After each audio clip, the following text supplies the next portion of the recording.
मैंने उस साधु को भिक्षा अर्पण कर परम भक्ति भाव से नमन किया। भिक्षा ग्रहण न कर मुझे आशीर्वाद देकर चले गए।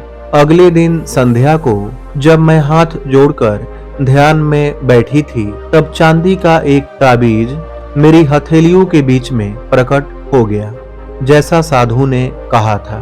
उसके शीतल चिकने स्पर्श से मुझे उसके प्रकट होने का ज्ञान हो गया।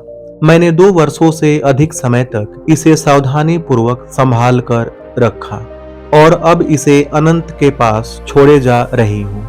मेरे लिए कोई शोक मत करना, क्योंकि मुझे मेरे गुरुदेव ईश्वर की गोद में पहुंचा देंगे। अच्छा मेरे बच्चे, अब मैं चलती हूँ। जगन माता तेरी रक्षा करेंगी। ताबीज मेरे हाथ में आते ही ज्ञान का उज्जवल प्रकाश मुझ पर छा गया। अनेक सुप्त स्मृतियां जागृत हो उठी।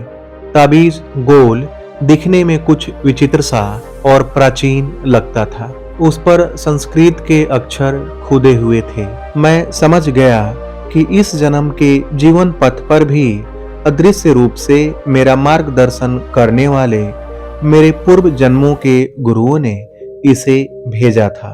इसका एक और अधिक गहन अभिप्राय भी था, परंतु ताबीज के भीतरी रहस्य का भेद खोल देना उचित नहीं होगा।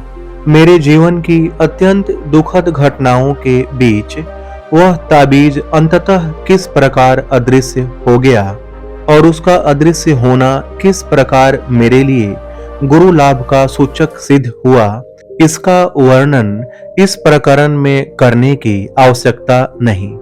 किंतु हिमालय में जाने की अपनी चेष्टाओं में बार बार असफल किया गया यह बालक ताबीज के पंखों पर सवार होकर प्रतिदिन दूर दूर तक यात्रा कर लेता था।